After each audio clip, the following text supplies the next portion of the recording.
B S C ನರ್ಸಿಂಗ್ದವ್ರದ್ದು edit ಮಾಡೋ application ಭಾಳ ಜನ ಡೌಟ್ಸ್ ಕೇಳ್ತಾ ಇದ್ದೀರಾ. ಯಾಕೆಂದರೆ ಸ್ವಲ್ಪ ಜನ ನೇಮ ತಪ್ಪು ಬರ್ದಾರೆ. ಒಮ್ಮೆ ಕಾಸ್ಟ್ ಸರ್ಟಿಫಿಕೇಟ್ದು ಒಂದು 12,000 ಇದ್ರೆ 11,000 ಮಾಡ್ಯಾರ.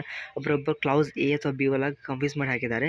ಸೊ ಇನ್ನೂ ಕೆಲವರು ಏನು ಮಾಡಿದ್ದಾರೆ, ಫೋಟೋ ಮೇಲೆ ಡೇಟ್ ಇಲ್ಲಾರಂಗೆ ಹಾಕಿದ್ದಾರೆ. ಸೊ ಭಾಳ ಒಂದೇ ಹೇಳ್ತೀನಿ ನೋಡ್ರಿ, ಫುಲ್ಲಾಗಿ ಈ ವಿಡಿಯೋದಲ್ಲಿ ಪೂರ್ತಿ ಹೇಳ್ತೇನೆ ಹೆಂಗೆ ನೀವು ಅದನ್ನು ಸರಿ ಮಾಡ್ಕೋಬೋದು ಅಥವಾ ಮಾಡಲಿಕ್ಕೆ ಬಿಡ್ತಾರೋ ಇಲ್ವೋ, ಅಥವಾ ಲಿಂಕ್ ಕೊಡೋದಿಲ್ಲೋ, ಅಥವಾ ಮಾಡೋಕೆ ಬರುತ್ತೋ, ಅಥವಾ ರಿಜೆಕ್ಟ್ ಆಗ್ತದೋ ಅನ್ನೋ ಡಾಕ್ಯುಮೆಂಟ್ಸ್ ಅನ್ನೋದು ನಿಮಗೆ ಹೇಗೆ ರಿಜೆಕ್ಟ್ ಆಗ್ತದೆ, ರಿಜೆಕ್ಟ್ ಆದರೂ ಯಾವ ರೀತಿಯಲ್ಲಿ ರಿಜೆಕ್ಟ್ ಆಗ್ತದೆ ಅನ್ನೋದು ನಿಮಗೆ ಈ ಪೂರ್ತಿ ವಿಡಿಯೋದಲ್ಲಿ ಹೇಳ್ತೇನೆ ನೋಡಿ. ಫಸ್ಟ್ ಆಫ್ ಆಲ್ ನಿಮಗೆ ಹೇಳಪ್ಪ ಅಂದ್ರೆ, ಎಕ್ಸಾಂಪಲ್ ಒಂದು ಮಾತಾಡ್ಕೊಂಡು ಹೋಗ್ತೀನಿ. ನೇಮ್ ಚೇಂಜ್ ಇತ್ತಂದ್ರೆ ಡೋಂಟ್ ವರಿ. ನೇಮ್ ಚೇಂಜ್ ಇತ್ತಂದ್ರೆ ಇವಾಗ ರಿಜೆಕ್ಟ್ ಹೆಂಗೆ ಆಗೋಗುತ್ತೆ ರೀ, ರಿಜೆಕ್ಟ್ ಹೆಂಗೆ ಆಗ್ತಾವಂದರೆ, ಒಂದೇದ್ದು ಕೇಸ್ ನೀವು ರಾಂಗ್ ಇನ್ಫಾರ್ಮೇಷನ್ ಕೊಟ್ಟರೆ. ಈಗ 12,000 ಕಾಸ್ಟ್ ಸರ್ಟಿಫಿಕೇಟ್ ಇದ್ದ ಅದು ಅಂದರೆ ಇನ್ಕಮ್, ಓಕೆ, ಅವ 11,000 ಹಾಕಿದ್ರೆ ಅದು ರಿಜೆಕ್ಟ್ ಆಗೋ ಚಾನ್ಸಸ್ ಇರ್ತದೆ. ಹೌದಾ, ಎಲ್ಲರಿಗೂ ನಿಮ್ಗೆ ಗೊತ್ತಿದೆ ಅಂದರೆ ತಪ್ಪು ಹಾಕ್ಯಾನ ಅಂತ.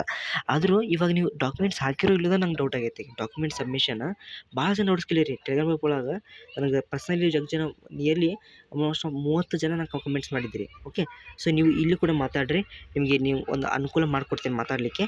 ಓಕೆ, ಆಲ್ರೆಡಿ ಕೊಟ್ಟಿದ್ದೇನೆ, you can talk to that. And ಭಾಳ ಜನ ಜಾಯ್ನ್ ಆಗಿದ್ದಿಲ್ಲ. ಓಕೆ, ಸೊ ಯಾರು ಜಾಯ್ನ್ ಆಗ್ಬೇಕಂತ ಅದಿರಲ್ವ. ಸೊ ಮತ್ತೆ ನಾನು ಲೈವ್ ಬರ್ತಾನೆ ಇರ್ತೇನೆ. ಸೊ ವಿದಿನ್ ನಾಳೆ ಒಳಗೆ ಬರ್ತೇನೆ ನಾವು ಲೈವ್. ಇವಾಗ ಸಂಜೆದಾಗೂ ಬರ್ತೇನೆ. ಸೊ ಯಾರು ಹೊಸ ಪ್ಲೀಸ್ ಸಬ್ಸ್ಕ್ರೈಬ್ ಮಾಡ್ಕೊರಿ. ಸೊ ಇವಾಗ ಎಡಿಟ್ ಮಾಡೋದು ಅಥವಾ ಅಪ್ಲಿಕೇಶನ್ ಚೇಂಜ್ ಮಾಡೋದ್ರ ಬಗ್ಗೆ ಹೇಳ್ತೇನೆ ನೋಡಿರಿ. ಸೊ ಏನು ಮಾಡೋಣ ಗೊತ್ತಾ, ಡೋಂಟ್ ವರಿ. ಸೊ ಇವಾಗ ಅಪ್ಲಿಕೇಶನ್ ಒಂದು ಲಿಂಕ್ ಕೊಡ್ತಾರೆ. ಆ ಲಿಂಕ್ ಒಳಗೆ ಏನು ಬರುತ್ತೆ ಅಂದರೆ ಎಡಿಟ್ ಅಪ್ಲಿಕೇಶನ್ ಬರ್ತೈತಿ. ಓಕೆ, ಹೊಸದವ್ರು ಕೊಟ್ಟಿರ್ತಾರೆ. ಸೊ ಏನು ಮಾಡಿರಿ, ಆ ಟೈಮ್ದಾಗ ಫಾಸ್ಟ್ ಈ ವಿದಿನ್ 1 ಡೇ ಅಥವಾ 1.5 ದಿನ ಅಥವಾ ಒಂದು 2 ದಿನ ಮಟ್ಟ ಅಷ್ಟೇ ಆರಾಮ್ ಬಿಡ್ತಾರೆ. ಫಾಸ್ಟ್ ನಿಮ್ದು ಚೇಂಜ್ ಮಾಡೋದು, ಯೂಸರ್ ಐ ಡಿ ಪಾಸ್ವರ್ಡ್ ಹಾಕಿ ನಿಮ್ಮೊಂದು ಫೋಟೋ ಚೇಂಜ್ ಮಾಡಿರಿ. ಈಗ ಜಲ್ದಿನ ಹೋಗಿ ನೀವು ಫೋಟೋ ತೆಗೆಸ್ಕೊರಿ, ವಿತ್ ಡೇಟ್ ಇದು ಫೋಟೋ ತೆಗೆಸ್ಕೊರಿ. ಬಸ್ ಕಾಸ್ಟ್ ಸರ್ಟಿಫಿಕೇಟ್ ಯಾರು ಇನ್ನೂ ತಹಶೀಲ್ದಾರ್ ಹೋಗಿ ಮಾಡಿಲ್ಲ, ಈಗ ಮಾಡಿಸಿರಿ ವಿದಿನ್ 3 ಡೇಸ್ ಒಳಗೆ. ಯಾಕಂದರೆ ಈಗ ಇನ್ನೂ ಅಪ್ಲಿಕೇಶನ್ ಹಾಕಕ್ಕೆ ಹೊಂಟಿದ್ದಾರೆ. ಸೊ ಎಡಿಟ್ ಮಾಡಿ ಇನ್ನೊಂದು ವಾರದಲ್ಲಿ ಬಿಡ್ತಾವೆ, ವಾರ ಅಥವಾ 1.5 ವಾರ ಆಗ್ತದೆ ಬಿಡಲಿಕ್ಕೆ. ಓಕೆ, ಸೊ ಬಿಟ್ಟ ತಕ್ಷಣ ನಿಮಗೆ ಇನ್ಫಾರ್ಮ್ ಮಾಡ್ತೇನೆ. ಸೊ ಮತ್ತು ಅದಕ್ಕೋಸ್ಕರ ಪ್ಲೀಸ್ ಪ್ರತಿಯೊಬ್ಬರು ಸಬ್ಸ್ಕ್ರೈಬ್ ಮಾಡ್ಕೊರಿ. ಮತ್ತು ನಿಮಗೊಂದು ಅಪ್ಲಿಕೇಶನ್ ಕೊಟ್ಟಿದ್ದಾಗ ಅಲ್ಲಿ ಫಾಸ್ಟ್ ಇನ್ವಾಲ್ವ್ ಆಗಿ ಈಗ ಒಬ್ಬೊಬ್ಬರು ರೈಟ್ ತಮ್ಮ ಕೊಡೋದು ಬಿಟ್ಟು ಲೆಫ್ಟ್ ಕೊಟ್ಬಿಡ್ತಾರೆ. ಹಿಂಗೆ ಬಾಲಕ. ಸೊ ಕ್ಲಿಯರಾಗಿ ಸ್ಕ್ಯಾನ್ ಮಾಡ್ಕೊರಿ. ಕ್ಲಿಯರಾಗಿ 5 ಸತಿ ನೀವು ಸ್ಕ್ಯಾನ್ ಮಾಡ್ಕೊರಿ. ನಿಮ್ಮ ಕಣ್ಣೊಳಗೆ ಸ್ಕ್ಯಾನ್ ಮಾಡ್ಕೊರಿ. ತಪ್ಪು ಬರ್ದೀನೋ ಕಟ್ ಬರ್ದೀವೋ ಎಲ್ಲ ತಪ್ಪು ನೋಡಿಕೊಂಡು ಏನು ಮಾಡಬೇಕು ಅನ್ನೋದು ಪ್ಲ್ಯಾನ್ ಮಾಡ್ಕೊಂಡು ನಿಮ್ಗೆ ಫೈನಲ್ ಅಪ್ಲಿಕೇಶನ್ ಕೊಟ್ಟಿರ್ತಾರೆ. ಸೊ ಅದನ್ನು ತೊಗೊಂಡು ನೀವು ಏನು ಮಿಸ್ಟೇಕ್ಸ್ ಅದನ್ನು ನೆಕ್ಸ್ಟ್ ಟೈಮ್ ಅದನ್ನು ಎಲ್ಲ ಒಂದು ರೆಡಿ ಮಾಡ್ಕೊರಿ. ಫೋಟೋ ಆಗಿರ್ಬೋದು, ಓಕೆ, ಯಾವುದೋ ಸರ್ಟಿಫಿಕೇಟ್ ಆಗಿರ್ಬೋದು, ಯಾವುದೋ ಕೆಲಸ ಸೈನ್ ಆಗಿರ್ಬೋದು, ಎಲ್ಲ ಮಾಡಿಕೊಂಡು you can upload the time. ನಾನು ನಿಮಗೆ ಅದಷ್ಟು ತಕ್ಷಣ ನಿಮಗೆ ಹೇಳ್ತೇನೆ. Okay, don't worry. ಸೊ ನೋಡೋಣಂತೆ. ಅವ್ರು ಬಿಡ್ತಾರೆ.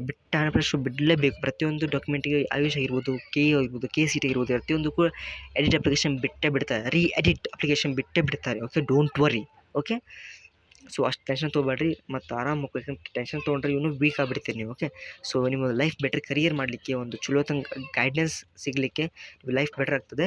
ಸೊ BS ನರ್ಸಿಂಗ್ ಅಪ್ಲಿಕೇಶನ್ ಆಗಿ ಬೆಸ್ಟಾಗಿ ನೀವು ಒಂದು ಅಪರ್ಚುನಿಟಿ ಬೆನಿಫಿಟ್ಸನ್ನು ತೊಗೋಬೋದು. ಸೊ ನಾನು ಅದು ಬಂದರೆ ನಿಮ್ಗೆ ಅದು ಜಲ್ದಿನೇ ಹೇಳ್ತೇನೆ, ಜಲ್ದಿನೇ ಅಪ್ಡೇಟ್ಸ್ ಕೊಡ್ತೇನೆ. ಸೊ ನೀವೇ ಹೊಸ ನೋಡ್ಕೊರಿ, ಪ್ಲೀಸ್ ಹೊಸ ನೋಡ್ಕೊರಿ. ಮತ್ತು ಇದೇ ಥರ ಭೇಟಿ ಆಗ್ತಾನೆ ಇರುತ್ತೆ. Thank you.